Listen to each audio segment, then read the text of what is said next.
Управление ЖКХ «Алроса» заключило договор с коллекторским агентством. Что это за организация и как она намерена взыскивать долги за жилищно-коммунальные услуги, расскажет Руслан Фаткулин.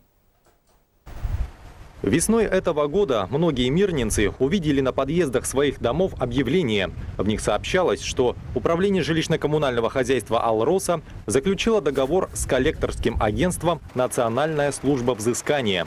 Как и все неизвестное, эта новость у некоторых граждан вызвала настороженность. Что теперь ждет тех, кто не платит за услуги ЖКХ? То есть, по сути дела, это те люди, которые будут непосредственно напоминать должникам о необходимости внесения квартплаты в наши кассы. А способы воздействия на должников у этого агентства разные. От рассылки уведомлений по почтовым ящикам до участия в судебном производстве. Также их сотрудники могут обзванивать должников и даже выезжать к ним по адресам. Но все в рамках правового поля. На официальном сайте фирмы указано, что в числе ее клиентов были небольшие предприятия, крупные банки и даже всем известные сотовые операторы. Поэтому опыт работы с неплательщиками у агентства немалый. Работа Национальной службы взыскания будет направлена в первую очередь на злостных неплательщиков, то есть тех, кто не платит от года и больше.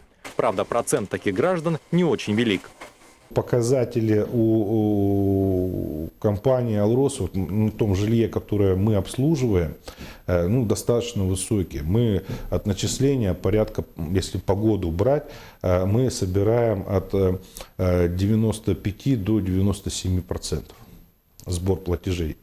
Но эти 5% должников ежегодно не выплачивают Управлению жилищно-коммунального хозяйства компании порядка 96 миллионов рублей. Вернуть хотя бы часть этих средств и предстоит коллекторам. Работа будет поэтапной, и ожидать сиюминутного результата не стоит.